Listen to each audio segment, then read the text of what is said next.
जय हिंद। हम लोग इस वीडियो में ट्रीटी ऑफ वियना के बारे में पढ़ने वाले हैं जो 1815 में हुआ था। ठीक है। इस ट्रीटी को हम लोग वियना कांग्रेस के नाम से भी जानते हैं। तो आइए हम लोग देखते हैं कि इसका बैकग्राउंड क्या है, कैसे शुरुआत हुई थी। तो हमने पिछले वीडियो में देखा था कि नेपोलियन बोनापार्ट युद्ध में हार जाता है। यानी फ्रांस में जब नेपोलियन की जो सेना थी, जो फ्रांस की सेना थी, जो रशियन आर्मी पे अटैक करता है, तो रूस के रेड आर्मी से नेपोलियन की हार हो जाती है। और नेपोलियन के हार के बाद उस समय यूरोप की जो बड़ी-बड़ी शक्तियाँ थी, वो सब मिल करके इन लोगों के साथ एक समझौता करता है ना? फ्रांस पे लगभग समझौता करता नहीं है, समझौता थोपता है, ठीक है? देखिए, हम लोग वही पढ़ने वाले हैं, ट्रीटी ऑफ वियना जो 1815 में हुआ है। कहाँ हुआ है? वियना। देखिए, वियना में हुआ है। वियना कहाँ है? वियना ऑस्ट्रिया में है। वियना जो है वो ऑस्ट्रिया में है। ऑस्ट्रिया जो है यूरोपियन कंट्रीज़ है, वहाँ पे है। बोला नेपोलियन डिफीटेड इन 1815 कि नेपोलियन की हार 1815 में होती है। और उसी हार के बाद यूरोप की बहुत बड़ी ताकतों ने इस पर एक संधि थोप दिया। ठीक है। वो ट्रीटी को हम लोग पढ़ने वाले हैं। कौन कौन सा वो देश था जिसने फ्रांस के साथ ऐसा किया? तो वो है ऑस्ट्रिया, है ना? ऑस्ट्रिया, क्योंकि ये संधि, ये मीटिंग जो हुआ था वो ऑस्ट्रिया में ही हुआ है। रसिया, ब्रिटेन और प्रसा उस समय ये सबसे बड़ा ताकतवर राष्ट्र था। तो ये सब मिल करके फ्रांस पर एक संधि थोप रहा है। ठीक है। इसका हेड कौन है? तो नाम याद रखिएगा, ड्यूक मेटरनिक। ये भी वैसा ही है, मोनार्की सिस्टम का सपोर्टर, कंजर्वेटिव का सपोर्टर, ड्यूक मेटरनिक, जो उस समय ऑस्ट्रिया का चांसलर था। और इस ट्रीटी को हेड भी कर रहा था, मतलब अध्यक्ष। कि जब कोई समझौता होता है जहां बहुत सारे देश मिल करके कोई समझौता करते हैं, तो उस समझौता का कोई अध्यक्ष होता है ना, उस मीटिंग का कोई अध्यक्ष होता है, प्रेसिडेंट होता है। तो इस मीटिंग को हेड कौन कर रहा था? ट्रीटी ऑफ वियना को हेड कौन कर रहा है? Duke Metternich. ऐसा क्यों? क्योंकि ये मीटिंग जो है वियना में हुआ है। वियना जो है ऑस्ट्रिया की राजधानी है। और नियम है कि जिस देश में मीटिंग होता है उसी देश का अध्यक्ष बना दिया जाता है। ठीक है। तो इसलिए ड्यूक मेटरनिक हेड है। अब इसके पीछे क्या उद्देश्य है, क्या ऑब्जेक्टिव है, क्यों ऐसा किया गया है? यानी कि ये ट्रीटी जो है, ये समझौता जो है वियना में समझौता, जो बेचारा फ्रांस पर चार को देश मिल करके जो इस पे थोपने वाला है, अभी हम लोग वही पढ़ने वाले डिस्कस करेंगे। ऐसा क्यों करने जा रहा है, इसके पीछे क्या कारण है?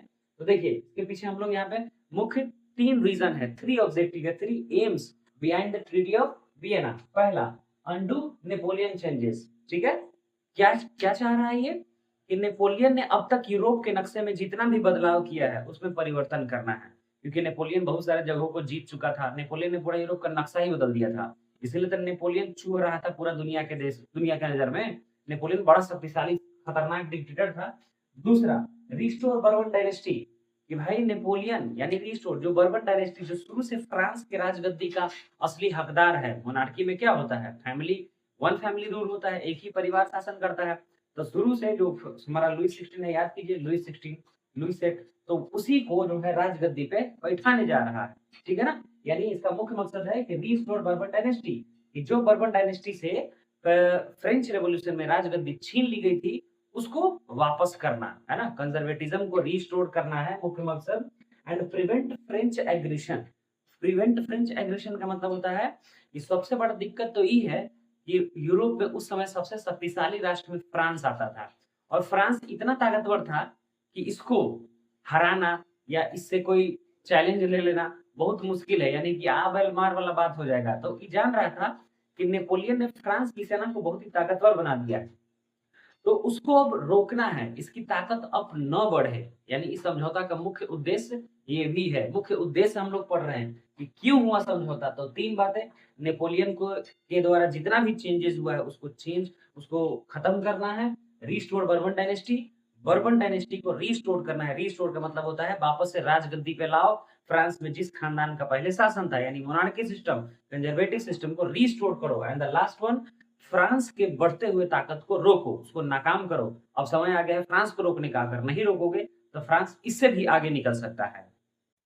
चलिए अब हम लोग देखते हैं प्रोविजंस कि ट्रीटी ऑफ वियना जो हुआ था तो उसमें क्या क्या प्रोविजंस रखे गए, यानी कौन कौन सा ऐसा समझौता संधि किया गया फ्रांस के साथ। ये सब चीज फ्रांस के साथ हो रहा है। ठीक है। मुख्य रूप से फ्रांस के साथ हो रहा है, ताकि क्योंकि फ्रांस जो भी करता था उसका असर पूरे यूरोप में होता था। ड्यूक मेटरनिक ने एक स्टेटमेंट दिया था ना कि जब फ्रांस छींकता है तो पूरे यूरोप को सर्दी हो जाती है। तो इसलिए मेटरनिक जो है, अब नेपोलियन युग खत्म हो रहा है और मेटरनिक युग की शुरुआत हो रही है। तो देखिए फ्रांस के साथ क्या क्या किया जा रहा है। प्रोविजंस देखिए, पहला प्रोविजंस कि ट्रीटी ऑफ वियना में क्या क्या हुआ बात। तो बफर स्टेट क्रिएटेड, देखिए बफर स्टेट बना दिया गया, यानी कि बफर स्टेट का मतलब होता है नए राज्यों का घेरा। फ्रांस के चारों तरफ नया नया अलग अलग स्टेट्स बना दिया गया, ठीक है। इसका मुख्य मकसद क्या होता है, दूसरे देश के अटैक से या फ्रांस के अटैक से कोई बड़ा राज्य बच जाए। देखिए बफर स्टेट कैसे, जैसे मान लीजिए कि फ्रांस है ना, मान लीजिए ये फ्रांस का मैप है और इसके जस्ट बगल में मान लीजिए कि जर्मनी है, ठीक है। तो इन दोनों के बीच में ही एक नया राज्य क्रिएट कर दिया जाता है, एक नया स्टेट बना दिया जाता है। मान लीजिए एक नया राज्य बन गया, ठीक है ना। ये मान वैसे ही यहाँ कोई कंट्री है ना, यहाँ मान लीजिए कि इटली है, तो इसके बीच जो है यानी इस वाले पार्ट को एक नया राज्य बना दिया गया, है ना। इस वाले पार्ट को काट करके एक नया राज्य बना दिया गया, यानी चारों तरफ एक नया राज्य इसलिए बना दिया जाता है ताकि फ्रांस जो है डायरेक्ट जर्मनी पे अटैक नहीं करे, क्योंकि जब अटैक करेगा तो इसको संभालने का पूरा मौका मिल जाएगा, ठीक है। इसलिए जो है बफर स्टेट बनाया जाता है और जो होना चाहिए, खासकर दो शक्तिशाली देश के बीच में तो बफर स्टेट का होना बहुत जरूरी है। भारत में ही देख लीजिए कि भारत और चीन के बीच कोई बफर स्टेट नहीं है, भारत पाकिस्तान के बीच कोई बफर स्टेट नहीं है, इसलिए जब अटैक होता है तो बहुत ज्यादा नुकसान झेलना पड़ जाता है ना, दोनों देशों को। इवन भारत को झेलना कब पड़ जा रहा है, ये चीन से देखते हैं कि कॉन्फ्लिक्ट चल रहा है हमारा, बहुत ज्यादा शुरू से ही चल रहा है। चीन जो है कभी कश्मीर, अरुणाचल प्रदेश, भूटान वाले इलाकों पे हमेशा कब्जा जमाते आता है, कब्जा जमाने का कोशिश करते आता है, क्योंकि चीन का एक्सपेंशन पॉलिसी है, विस्तारवादी नीति। विस्तारवादी नीति का मतलब है कि भाई जितना जमीन है उतना में खुश नहीं रहने का, जमीन फैलाओ, तो दूसरे जगहों पे वो कब्जा करना चाहता है, ठीक है। तो सोचिए अगर चीन और भारत के बीच में अगर एक बफर स्टेट होता तो बफर स्टेट था जिसका नाम था तिब्बत, तो अब बफर स्टेट कोई नहीं है, ठीक है। तो अब तो नहीं है, तो जानते ही हैं खतरा बढ़ चुका है। तो बफर स्टेट का मतलब होता है कि एक देश के चारों ओर नए राज्यों का घेरा बना देना, ताकि दो शक्तिशाली देशों के बीच जल्दी टकराव न हो। तो ये पहला पॉइंट है, बफर स्टेट बना दिया गया फ्रांस के चारों ओर, है ना। दूसरा, loss of conquered territories by France. Conquered territories का मतलब होता है कब्जा किया हुआ इलाका, जीता हुआ इलाका। देखिए नेपोलियन कब से कब तक राजा रहा, 1804 से लेकर के 1815 तक, तो 11 साल में उसने लगभग 8 से भी ज्यादा राज्यों पे कब्जा जमा लिया था। तो उस जहां जहां उसने कब्जा जमाया, ये मान लीजिए कि हम भारत के राजा है ना, मान लीजिए थोड़ा देर के लिए किंग मान लीजिए, ऐसे मानते हैं वो अलग बात है, लेकिन मान लीजिए, ठीक है, फिर से मान लीजिए। तो अगर हम कल होके पाकिस्तान पे अटैक करते हैं, ठीक है, पाकिस्तान पे अटैक करते हैं, उसको कब्जा लिए, अफगानिस्तान पे अटैक करके उसको कब्जा कर लिए, चीन पे अटैक करके उसको कब्जा कर लिए, सब पे अटैक किए, लेकिन फाइनली किसी दिन हम किसी देश से युद्ध में अगर हार जाते हैं तो क्या, तो मान लीजिए कुछ देशों ने मिलकर फैसला लिया कि हमने जितने देश जीता है वो सबको वापस दे देंगे। पाकिस्तान का था उसको दे दिए, चीन का था सबको दे दिए, यानी कि मेरा जीता हुआ इलाका वापस चल गया। 1971 में भी ऐसी हुआ था, हमारा रियल हम बात बता रहे हैं। 1971 वॉर में भी ऐसा हो चुका है, कि 1965 वॉर में भी ऐसा हो चुका है। पाकिस्तान का बहुत सारा इलाका हम लोग जीत के कब्जा कर लिए थे, लेकिन बार बार ट्रीटी हो जा रहा है, तो कभी शिमला एग्रीमेंट तो कभी ताशकंद एग्रीमेंट, इन एग्रीमेंट्स के चलते हम लोग अपना जमीन खोते रहे हैं, ठीक है। तो चलिए हम लोग यहाँ पे देखते हैं कि loss of conquered territory by France ने अपने जीते हुए क्षेत्र लौटा दिया गया। भाई फ्रांस से छीन लिया गया, मतलब जिसका था उसको लौटा दिया गया, दूसरा पॉइंट हो गया। तीसरा, डिवीजन ऑफ इटली, बेचारा इटली पिसा गया फ्री में, इटली का डिवीजन कर दिया गया अलग अलग। हम लोग यूनिफिकेशन ऑफ इटली पढ़ेंगे तो पता चलेगा कि इटली का जो है डिवीजन ज्योग्राफिकली ऐसे तो 7 स्टेट्स में कर दिया गया, पॉलिटिकली 4 पार्ट्स में कर दिया गया, ठीक है। Northern Italy, central Italy, southern Italy, Sardinia, Piedmont, ये सब अलग अलग। और लेकिन जो नॉर्दर्न इटली वाला जो हिस्सा था वो ऑस्ट्रिया का था। यूनिफिकेशन ऑफ इटली टॉपिक जब हम लोग अगले वीडियो में पढ़ेंगे तो इसको डिटेल्स में समझेंगे कि अच्छा कि ऑस्ट्रिया को क्या मिला, नॉर्थ इटली मिला, नॉर्थ इटली, उत्तरी इटली मिला, ठीक है।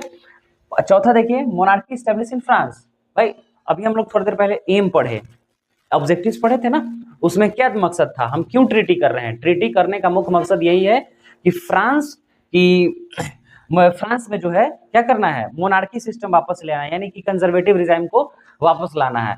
पांचवा, रसिया गॉट किंगडम ऑफ पोलैंड, यानी रूस को जो है पोलैंड का हिस्सा दे दिया गया। किंगडम ऑफ पोलैंड प्लेस है, एक पार्ट है जिसको दे दिया गया। And the last one, German confederation left untouched.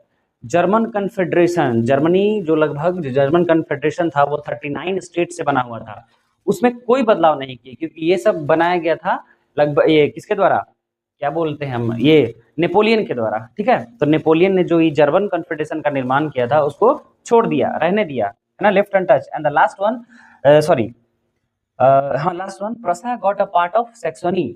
Saxony भी प्लेस है, ये प्रसा को हिस्सा मिला, ठीक है। तो ये सब प्रोविजंस है, यानी कि इस समझौता में वियना कांग्रेस या ट्रीटी ऑफ वियना में क्या क्या समझौता है, ये सब चीज पॉइंट्स है, ये 7 पॉइंट्स है, आप लोग देख के अच्छे से समझ लीजिएगा, ठीक है। तो हम लोग मिलते हैं अगले वीडियो में।